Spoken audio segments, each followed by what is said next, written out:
Hi everybody, and a big welcome to cEDH TV gameplay as normal. Me and Pontus, joined by Snuske. Yo. And Zach. Hey guys, back again. Today I'm bringing Najeela. This is just the standard 5-color soup Najeela with like all the good win cons and some Najeela oriented win cons. So Talion changed quite a lot. Faster now, less control-y, removed the bad cards, added some other ones. So should be faster and more reliable. Me and Memo both realized we suck at playing control, so we made it faster because that's what we know. Let's see if it's fast enough. Me, I'm playing Raktos Florian. Kinda like Raktos. It's fun to try to figure out how you're gonna win. It's usually a puzzle, and that's kind of fun. Let's take a look at some opening hands. Nothing. Lotus Petal. We can't get anywhere with this. Oh, we wanna land. Mulliganing. This hand is also a little bit annoying. We have Command Tower, and then we have like Stitcher Supplier, Cooling the Weak, so we could sacrifice our Stitcher Supplier to get black. However, no, what we're doing is we're doing Blood Pet, and then Command Tower, sacrifice Blood Pet, get red, get black, get Commander. No, won't work because he costs 3. If we don't top deck a land, we're stuck. You could probably keep this, but I wanna have a safer hand. Dragon's Rage Channeler and Ragavan Nimble Pilferer. 2 tutors. You know what? I think I'm gonna keep this hand. We're gonna be on second 7. We're gonna get our commander into play quite efficiently, so Deflecting Swat is gonna be live. Dragon Rage Channeler. I kinda like that one, but I'd rather keep 2 tutors. So we're gonna bottom the Dragon Rage Channeler and keep this hand here. I'm looking at a turn 2 commander with an effective Deflecting Swat, and then follow up with Vamp Tutor or Demonic Tutor depending on. Looks good. That's pretty good. Yeah, we get Talion down turn 1. Lands are a bit awkward, but we can turn on Spire with Arcane Signet on the following turn. So we'll get down Talion, likely naming 1, especially when it's faster decks at the table. And we did a bunch of research as well over a handful of games. 1 was the most dominant number by quite a margin. So I think 1 is just the safest bet. So yeah, we'll keep it. I will draw for turn. I'll play this Exotic Orchard and then I'll pass the turn. I'm going to draw a card for turn. I'm gonna play a Luxury Suit. I'm gonna tap it for red and cast a Ragavan and pass the turn. Sure, draw. Shocking a Watery Grave. My other lands were awkward. Cast a Dark Rit, cast a Petal, cast a Talion. So response to Talion. Mindbreak Trap. This testing is going so well. Alright, I'm gonna message Memo and say testing cancelled. I'm gonna pass. Okay, I will draw for turn. I'll play a Plaza of Heroes. I'll cast a Jeweled Lotus and attempt to cast a Vadrik. It is daytime. Pass turn. Go to my turn. Land for turn will be this Tundra. I will tap for a red to cast this Rite of Flame. I will have 2 red floating. Yeah, to lead with this Gamble. Gamble resolves. Sure, so 1 to 5. 1 is furthest to the left. Right, I'll roll a d6. 6 is a reroll. It's a 1. Discarding this Ragavan. I want to do Ragavan plus extra. I will cast this Mana Crypt. I will tap 3 mana to cast this Resistally. And then I'll pass turn. I will untap and draw a card. Play this Command Tower. Combat! Pontus, I smack you with Draggy. No blocks, take 2. You get the Command Tower. Can't use that, but I will gain a treasure. Think, however, I'm gonna use the treasure immediately. And cast my commander Florian. And after this, I will let Pontus draw a card with his Rhystic. That's why I punched him. And then I pass the turn. Extra sad draw. Spire of Industry, cast an Arcane Signet. Yeah, you can draw. Pass the turn. Snow-covered mountain, and then I think I'm just going to pass the turn here. Untap, upkeep trigger, roll for crypt, odds damage. I rolled a 5, so take 3. Draw for turn. Land for turn will be a taiga. Cast a Najeela. Then I would like to cast a Birch of Paradise. Then I will pass my turn. So at the start of my turn it becomes daytime, Vadrik grows, and I will untap and draw a card. I need lands actually. But well, let's combat first. So when you're going to combat, you usually want to make sure that you're getting through. However, if you logically think about it, your opponents aren't always going to block. So for example, Pontus, over there, he has a Najeela, and he could theoretically block my 2 creatures here, but I'm pretty certain he won't. And Pontus is the target I want to attack the most, first of all, because it's Pontus. Second, because he's actually the only one who's like on Adnos. Well, that guy could be on Adnos, but that guy is very far behind, so I don't think we need to. We need to punch the heuristic study Najeela player. So Pontus, everything at you. No blocks, take 5. Exiling a mystical tutor. I'm actually not going to use, so there's a very cool trick you can do here with Mystical Tutor and Florian, because Florian will trigger in my post-combat main phase, which we're gonna go to now. So what I could have done is cast Mystical Tutor and manipulate what I have on top of my library to make something really cool with Florian. But I'm actually not gonna do that. So we're gonna look at the top 5. 1, 2, 3, 4, 5. We hit Dockside. Dockside would make some mana. Oh god, this is gonna look so weird, but we're actually not going to take the Dockside. I have actually missed a land drop. So we're gonna take Mount Doom. Don't ask me why, I will explain later. And then we're gonna make a land drop after that. Then I'm gonna cast a Professional Phase Breaker, and I'm gonna be a good champ and pay my taxes, so to say the heuristic study. And then, after this, I pass the turn. To untap and draw a card. Play a Minamo, 2 for a Demirsic. Yeah, untap, upkeep, draw. Pirate's Pillage. Discarding a gamble.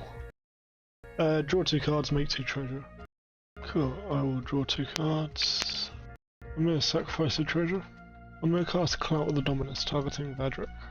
So this is gonna look a bit strange, but...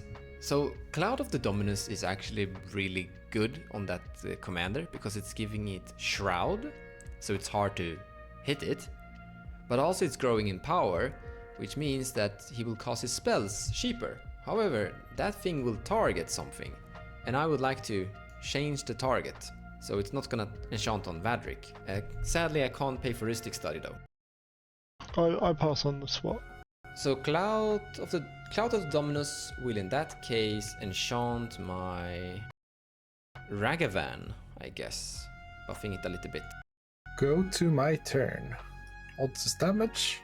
I roll a 2, no damage. I will draw for turn. Bloodstained Mire will be my land for turn. Fetch, finding a Underground Sea.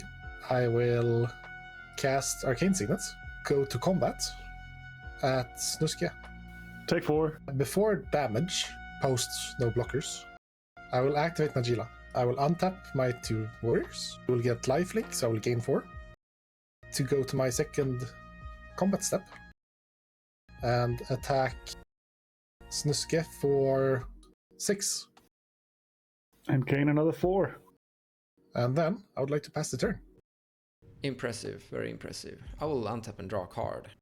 Let's go to combat. So we're sending my Professional Facebreaker at Vadrik, First Striker at Snuske, and Ragavan at Pontus. Not block it as menace. No blocks, take 3. Exiling a City of Traitors. So I will gain 4 treasures. So we're sitting in a beautiful position, and this is why I really like Raktos. You see, we have a lot of mana, and we have some payoffs. We have a Magda in my hand, and I have a Vamp Tutor. So I could do the trick that I talked about before, using Vamp Tutor to put Dockside on top of my library, and then basically get to cast my Dockside with my commander's ability. And then cast Magda, and then I can have a Citadel, and I already have Sensei's Divining Top, so yeah, we're golden. We also have a Peer into the Abyss. Now, looking at potential outcomes here, most of them are like tapped out. If Snuske for some reason has, which I don't think he has, Orcish Bowmaster, I would die to the pier. But I think he would have cast the Orcish Bowmaster already. Fizzling with Bola Citadel at this point is close to impossible because I have Sensei's Top in my hand. Bricking with Peer into the Abyss is also pretty tricky, but there's another really important argument. You see, they can counterspell with Flusterstorms and Swan Songs and annoying stuff, a Force of Negation as well, my Peer, but they can't counterspell Magda and Doc. Well, they can counterspell my Vamp Tutor, but if the counterspell my Vamp Tutor here, I can actually still kinda almost go for it, depending on what we flip with the Florian. But if they counterspell my Vamp Tutor here, I can still actually kinda go for the Pier. So just because the fact that non-creature spells won't hit me the same, I'm gonna go for the Citadel. So before my Florian will trigger, I'm gonna cast a Vamp Tutor from my hand. Oh, not paying for Rhystic Study. I pass on this. Vamp Tutor resolves. I'll find this cool card, put it on top of my library.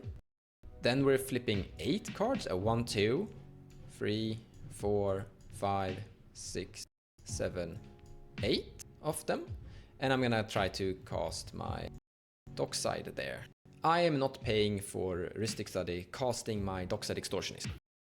I will show you a spell snare. Targeting Dockside. I was trying to avoid non-creature spells and you had that. That's annoying.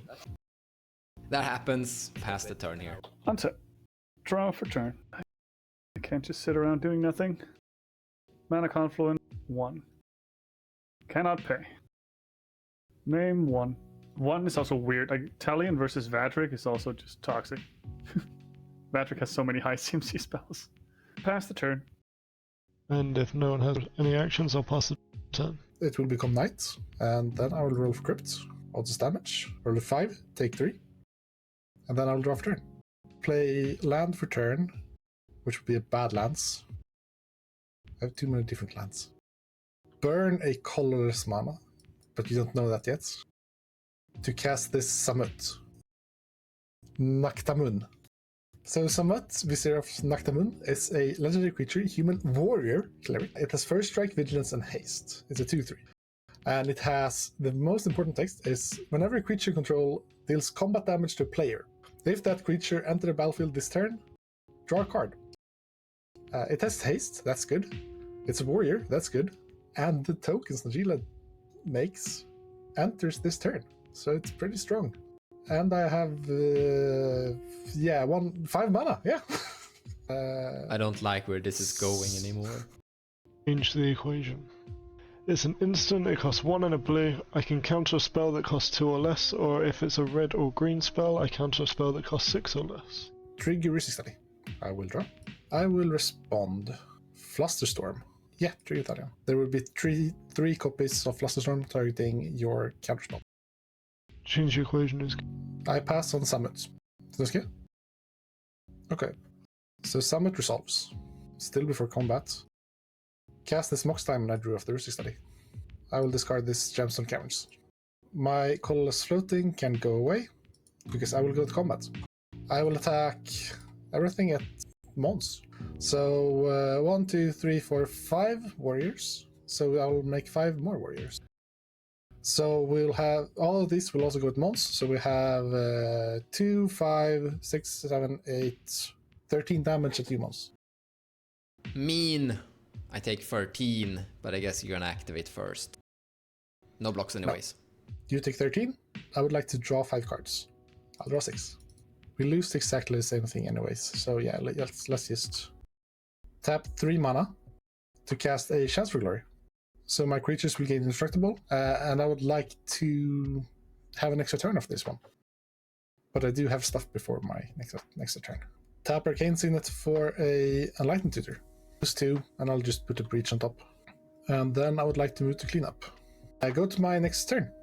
Untap, upkeep, roll for crypt, odds damage. Roll the 3, take 3.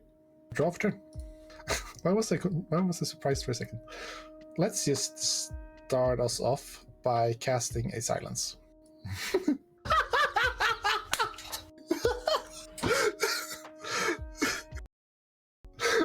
Fun, right, Pontus? Fun.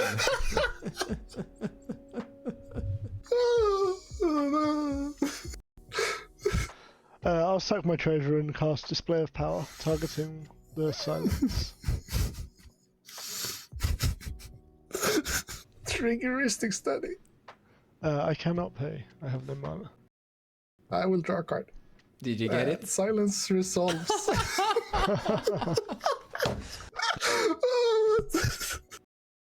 However, could you actually kill everyone? Not everyone. Play land for 6, 7. I just have one activation, so I can't kill everyone. It felt like he sandbagged something, and it did. Yeah, that's why I silenced.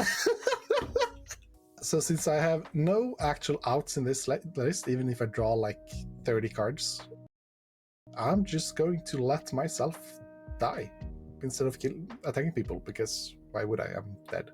Why would I kill anyone else? Goodbye. Alright, I will untap and draw a card. So we are going to start off by sacrificing all treasures and cast Peer into the Abyss, targeting myself. I go to 11 life. I have 86 cards in my deck, so I will draw 43. Choose quality, draw big cards. First thing first, we need to get rid of a certain commander. No, that's not the card. Where is my Deadly Rollick? I saw it somewhere in here. There it is. Huge hand. Because Snuske could draw cards, he could draw into free interactions, and we could die casting spells while that thing is in place. So we're gonna destroy his commander. After this, we can acquire a lot of card draw and mana. So Facebreaker with Menace will go at Vadrik, and the two other creatures, now that Snuske doesn't have any blockers, will go at Talion. I will now create 3 treasures and exile the top card of Snuske. It's a counterbalance. Not gonna use that. But we're also gonna exile 1, 2, there's Aetherflux Reservoir, 3, 4, 5, 6, 7, 8. Oh, Lion's Eye Diamond. I'm going to choose Lion's Eye Diamond and send these cards back to the bottom of my library. I'll cast a Mox Opal. I'll crack a treasure to cast a... No, I'll not crack a treasure, I'll just cast a Mana Crypt. And then I'm gonna cast a Lotus Petal, cast Sol Ring, cast Chromox, imprinting a Lightning Bolt, cast Demonic Tutor. I will search out and find an Underworld Breach. I will cast my Underworld Breach. Then I will sacrifice my Lion's Eye Diamond and move all the cards in my hand to my graveyard, adding 3 red to my mana pool. So now I have a Underworld Breach and Lion's Eye Diamond assembled.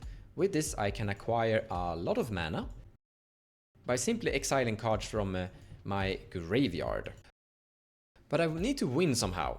So we're gonna accumulate a bunch of black mana with Lion's Eye Diamond by exiling a few cards to recast my Demonic Tutor, finding Aetherflux Reservoir and then casting Aetherflux Reservoir. I will cast Lion's Eye Diamond 2 more times, exiling a few cards from my 1, 2, 3, 4, 5, 6 to cast my Bolas Citadel, exiling 1, 2, 3 more cards, and then exiling 1, 2, 3 more cards to cast my Sensei's Divining Top. So now I have a Aetherflux Reservoir, Bolas Citadel, Sensei's Divining Top assembled. Also, I should be a little bit higher than 11 life because I've like casted 5 or more spells or so. But I also cast a lot of spells.